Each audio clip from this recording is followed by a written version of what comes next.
Welcome back, class.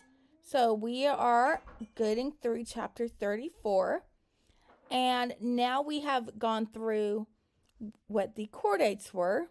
Then we talked about what the craniates were, having a head. Then we talked about the vertebrates having a backbone. And now we're going to talk about the evolution of our jaws. The gnathostomes are vertebrates that have a jaws. So I think of, like, have you ever heard the phrase weeping and wailing and gnashing of teeth, right? That gnashing, like gnathostomes, refers to your jaws. So gnathostomes are organisms with a jaw, vertebrates with a jaw. And there are more gnathostome vertebrates than there are vertebrates without a jaw. This would include sharks and their relatives, ray-finned fishes, lobe-finned fishes, amphibians, reptiles including birds, and mammals. That means that we are also part of this clade of gnathostomes. Gnathostomes have a hinged jaw. See how, like you can open and close your mouth? That's how gnathostomes all have this hinged kind of jaw. And there are teeth that are used to grip and slice their food. The jaws, one theory is that they may have evolved from these skeletal rods that supported their pharyngeal slits that could have been modified into use as skeletal rods to become our jaws. Gnathostome characteristics include a duplication of Hox genes. So we have more Hox genes. An enlarged forebrain. That's part of your brain. And this is associated with enhanced senses of smell and vision. And a lateral line system. So this is something you'll see, like if you imagine this fish continuing on down kind of the midpoint of its body. And those are organs that are sensitive to vibrations located along their body sides. So this is an important sense, especially for organisms living in the water, that they're able to start feeling those vibrations of something moving along the water with them. Within our gnathostomes, we have the clade of Condrichthyans. These are fish that have a skeleton mainly made of cartilage, although that cartilage is often impregnated with calcium. They typically have traces of bone and things like their scales at the base of their teeth. And some sharks even have bone coating their vertebrae. Bone evolved in Condrichthyans before they diverged from other gnathostomes. So it evolved before and not after. They have the same bone characteristics that we see in all the organisms after this. The largest group of our Condrichthyans includes the sharks, rays, and skates. And then the second group has some ratfishes or chimeras. Here's a video of a manta ray.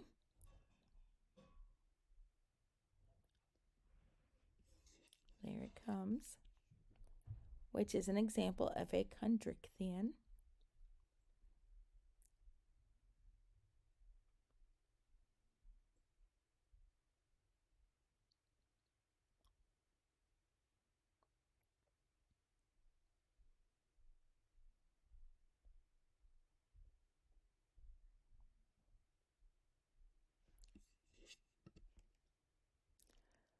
Sharks and rays and relatives tend to have a streamlined body. They're swift swimmers, but they don't maneuver very well. They have dorsal fins. Do you remember that word dorsal means on their back? That helps function as stabilizers. And they have pectoral, which means towards their chest, and pelvic fins, which means towards their pelvis, that help them maneuver. They have to continually swim, and that continual swimming keeps them from sinking. It also keeps water flowing over their gills, so they keep having a source of oxygen. The largest sharks are suspension feeders, so they'll eat food that's suspended in the water. But most of them are carnivores, and they will actively hunt for their meals. They have a short digestive tract, and their tract has a spiral valve that helps increase the surface area to slow down passage of food to allow them to get the nourishment they need. And they have an acute sense of sight, an acute sense of smell, and they have the ability to detect electrical fields from nearby animals. All three of these, sight, smell, and electrical detection, are adaptations that help them in their active carnivorous lifestyle. These senses help them to be able to hunt for their prey. There's some different ways that Condrichthyans can reproduce. So all shark eggs are fertilized internally. That means that the daddy shark puts his sperm into the body of the mama shark, But then when that egg gets fertilized by that sperm, there's a few different ways that the embryos can develop. One is that the eggs can be laid outside of the body, and the eggs will hatch outside of the mother's body. So that's an oviparous development. The eggs hatch outside the mother's body. One is that the eggs are kept in the oviduct, and the young hatch from eggs within the uterus. So the egg is still going to develop similarly as if it had been laid outside of the body, but that egg is kept inside the body, and the eggs are retained in the oviduct, and the eggs hatch from there. That's ovoviviparous. Then there's viviparous, where young develop within the uterus, and they're nourished by a yolk sac placenta. So they will absorb nutrient-rich fluid, or sometimes they'll even eat other eggs to have their nourishment, and that is viviparous. In our Condrichthyans, they have an organ called a cloaca, or a body part called a cloaca. The cloaca is an opening for the reproductive, excretory, and digestive tracts. So if you think in your body, you have separate openings for where you get rid of liquid waste, where you get rid of solid waste. If you're a female, you have a separate opening for your reproductive tract. In a shark, all of these openings are one. They have one opening where they get rid of their one opening to the reproductive system, excretory system, and digestive system. So that is called a cloaca.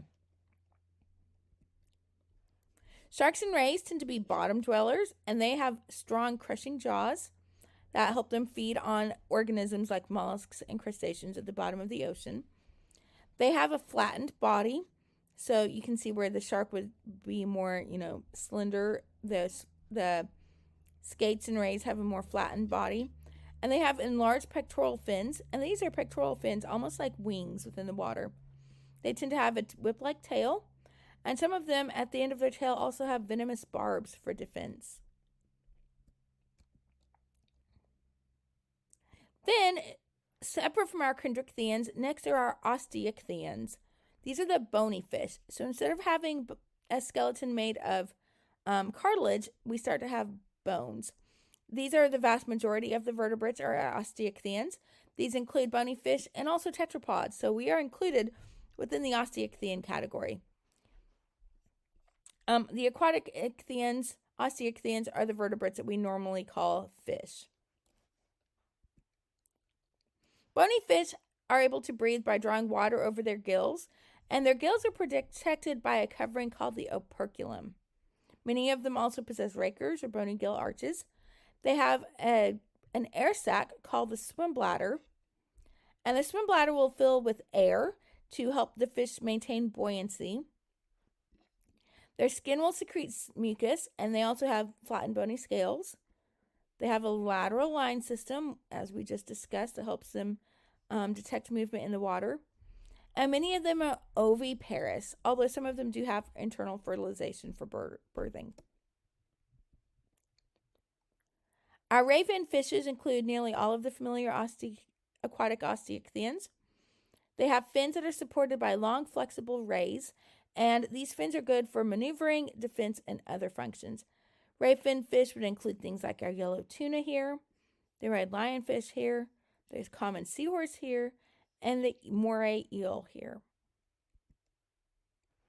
Okay, so you can tell me, what kind of characters do sharks and tuna share? What do our Condrichthyans and our Osteichthyans, what kinds of derived characters do they share? And on the flip side, what are some characteristics that distinguish our tuna from sharks? What's different between our Condrichthyans and our Osteichthyans? Here's seahorse. Do you remember, is a seahorse a Condrichthyan or an Osteichthyan? I hope you remember that. I told you that a couple of slides ago. The pygmy seahorses in this clip were filmed in Lembeh Strait, Indonesia. They appear in their habitat among a distinctive type of coral. The seahorses look very much like the coral, which serves both to camouflage the seahorses and to lure their prey into the seeming safety of the branching coral. Better camouflaged seahorses are more likely to survive and reproduce, and thus pass on more of the genes underlying the camouflage pattern than more noticeable seahorses. This would account for the evolution of the striking likeness between this pygmy seahorse and its habitat. Credit: National Geographic. And then here's a clownfish with the anemone. So we already talked about anemone when we talked about our invertebrates. But now with our Osteichthyans, we have our clownfish.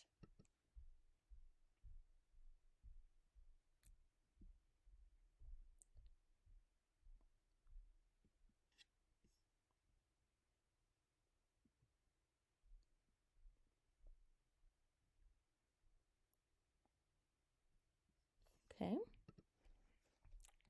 Then we have our lobe-finned fishes. So these are different from ray-finned fishes. Their pectoral and pelvic fins, here's our pectoral and pelvic fins, have rod-shaped bones surrounded by a thick layer of muscle. So now we're starting to get muscle into these areas. Their lobe fins are used to maneuver across the substrate of aquatic habitats. And there are 3 extant lineages, that extant meaning still living. One is a coelacanths or actinistia. One thing that's really important about coelacanths in this picture in particular is that these were believed to be extinct until she went diving and found one. So our coelacanths here, the lungfish or dipnoi, and the tetrapods, which are us. So we are actually considered lobe-finned fishes. We evolved from these fish that had muscle in their fins. In our lungfish, there are 6 species of lungfish across 3 genera. All of them are found in the southern hemisphere. So chances are, if you haven't been to the southern hemisphere, you probably have never seen one of these. Although they arose in the ocean, today they live in stagnant ponds and swamps. And one thing they're able to do is that they are able to do gas exchange underwater using gills like other fish, but they also have lungs that allow them to come up and gulp air into their lungs that are attached to their pharynx. So not only are they able to breathe underwater, they also can breathe in the air. Okay, what are some of those adaptations we saw in our aquatic gnathostomes? Okay, so we will pick up with our tetrapods in our next video. It's getting really exciting because we're getting closer and closer to humans existing as we're going through these organisms. Let me know if you have any questions. I'll talk to you all later. Bye.